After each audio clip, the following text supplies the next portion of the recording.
ఈ కుక్కను చూడుల్లి అంత రోగం వచ్చి సామాన్లన్నీ ఖరాబ్ అయి ఉన్నది.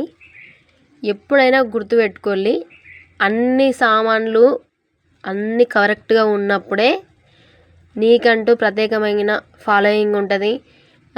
నిన్నటోళ్ళు నలుగురు మెచ్చుతారు. ఈ కుక్కకి ఇట్లా రోగం వచ్చింది, దీన్ని పరాయి కుక్క కాదు, దీని కన్న తల్లో తండ్రో కూడా దీన్ని దేకడు, ఎందుకంటే దీని సామాన్లు బాగలేవు కదా.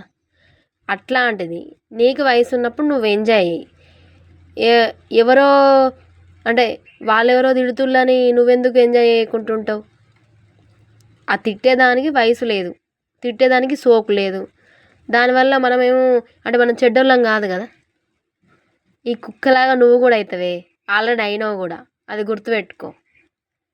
నీ సామాన్లు ఏం బాగాలేవు, ఆ కుక్క నువ్వు సేమ్. ఈ ఖరాబైన కుక్కడికి ఏ కుక్క కూడా రాదు.